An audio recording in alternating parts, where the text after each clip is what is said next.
I want to start by introducing Nirit, an executive coach. She's going to lead us through. We are here in a very dark moment, literally and metaphorically, and we hope to bring a little bit light and a big heart of memories to the victims, especially to those victims of sexual violence and severe assault.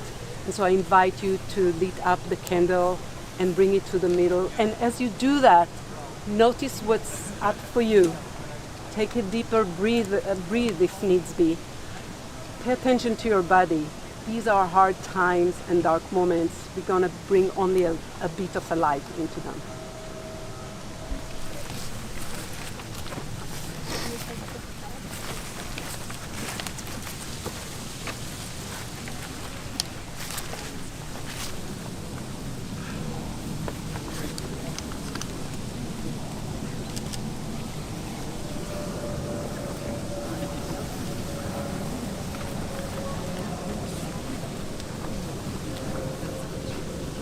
My name is Gili Vardi and I teach military history here, and I never thought I will be in a position where all of it is so very personal. Before we start, I want to give you a sort of a background, a general background on sexual violence in war. Sexual violence is part and parcel of every war that you can think of, every conflict, every armed conflict that happened in the past.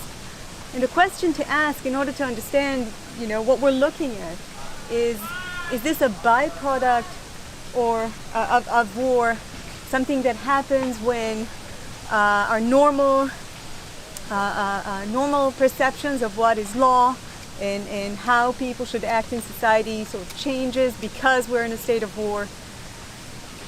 Or is it, in fact, a tool of war? And when sexual violence is a tool of war, right, I can give you a few examples, well-known examples of it, and I think it'll help us think about what happened in Israel when Hamas attacked on October 7th. So one of the most well-known cases of the use of sexual violence as a way of punishing civilians is the Soviet advance into Germany in the Second World War. German women were systematically raped and as an organized way. We don't have any orders written, but we know that the Red Army organized it, and this was a way of punishing the German population. Another well-known example is Muslim women in Bosnia who were again systematically raped, and this time not only to for the purpose of revenge, but mostly in order to achieve two things. The first is humiliation, and the second is to destroy communities, right? Because it is a way of destroying whole communities. The purpose was actually to get them pregnant and for their children, right, to be of the wrong faith, and to shatter communities. But in Gaza, right, the point was not, we don't know. It doesn't look like the point was so much to destroy communities or to revenge or to humiliate per se, because as far as we know, most of the victims were also murdered, and whoever witnessed the actions was also murdered. The actions were caught, if at all, on body cams of Hamas militants, and these were meant for internal purposes, probably, I assume, for indoctrination. But I think mostly, right, since the women were not to be spared, since the women were not to survive, and whoever was around them was not to survive, right? We have to ask ourselves, other than indoctrination, what was it for? Who would stop in the middle of an act of war and do such things? And I think if we ask ourselves and we put our hearts and minds to it, my answer would be that beyond indoctrination, right, beyond the internal purposes, It's a way for bringing those militants closer to the cause. It's a way to make sure, right, that they will stay in the organization and continue identifying themselves further with it. And I think personally that it's also this purpose, right, should show us the way when we're thinking about our reaction. If they did it in order to humiliate us, then we will not be humiliated.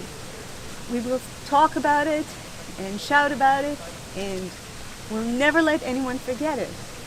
And if it was meant to destroy our communities, then our communities will not be destroyed by it. And if it was meant to bring Hamas militants closer to their cause, then we will get them further from their cause. But I don't just want to be reactive to their actions. I ask you to remember, while we are in pain, right, about what happened to us, I ask you to remember that this happens in every war that is being fought anywhere in the world, and as we speak, also in Darfur. So I'm going to ask you to, while we are focused on what happened to Israelis, right, and Jews, also to think of other women in other conflicts. And this, I think, is the best answer to Hamas action. Before we start, those testimonials and evidences read aloud could be triggering in any way. They're going to be hard to hear. So if you prefer not to intake them, you're welcome to surrender to the sound of water here, or just take a few steps back, not to be witness to that. And if you're here in the circle, please again take care of yourself while you listen in to those testimonials. They are hard to take. They were horrifying to experience, or inhumane to experience. Volunteers, there was also sexual abuses against some of the men who were found. In some cases, the victims' private parts were mutilated. One member said that in many cases, it was hard to tell if it was a man or a woman. A woman identified by Israeli police officers only as S, who survived the massacre at the Nova Festival by pretending to be dead under a pile of corpses, described witnessing the gang rape and torture of a woman in testimony viewed by Jewish Insider. They bent a woman over, and I understand he's raping her, and then passing her to someone else, S said. She was alive. She was standing on her feet and bleeding from the back. I saw the situation. He pulled her by the hair. She had long hair. She wasn't dressed. He sliced off her breast and played with it, S recounted. Then, she said, someone really penetrated her and shot her in the head. He didn't pick up his pants. He shot while he was still inside. A Zaka volunteer found the body of a woman with a knife stuck in her vagina and all her internal organs removed in Kibbutz Be'eri. And at the Nova party, he found piles of women. Their clothing was torn on the upper part, but their bottoms were completely naked. When you look closer at their heads, you saw a single shot to the brain of each. Sherry, a volunteer helping identify bodies at the IDF's Shura morgue, said she saw that women have been raped, children through elderly women have been raped, forcible entry to the point that bones were broken.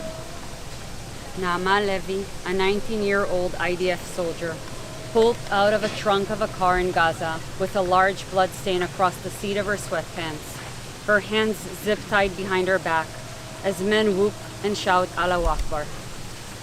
They were given very clear orders to rape, to target women. They were given Hebrew translations of words like, take your clothes off. Terrorists interrogated by the Shin Bet specifically said that they came to rape everyone, including children and babies. It's truly beyond comprehension, El-Hayam Levy said. The face of a woman, her eyes open but seeing nothing, her face charred, yet but what appeared to be underwork. A woman on the ground, naked from the waist down, legs splayed, bullet holes in her head. Another dead woman with her underwear around her ankles. Shani Luke, sprawled, wearing only underwear, her legs bent at unnatural angles across the back of a pickup truck. When bodies of women are found without their pants and without their panties, we don't have to have a rape kit. It's not that kind of a situation. You see vaginal bleeding, you get the bodies with only the tops dressed, and naked girls, women without organs, without breasts. It's not the usual rape kit. It's as if Hamas learned the best way to inflict terror. If you read testimony of what happened in Bosnia in the 1990s, it is very similar to what Hamas did. Pregnant women were slaughtered in Bosnia, there was gang rape, cutting women's organs, breasts, and they murdered most of the victims after abusing them. Now we'd like to bring it back to Nirit, who will lead us through a moment of silence for the victims.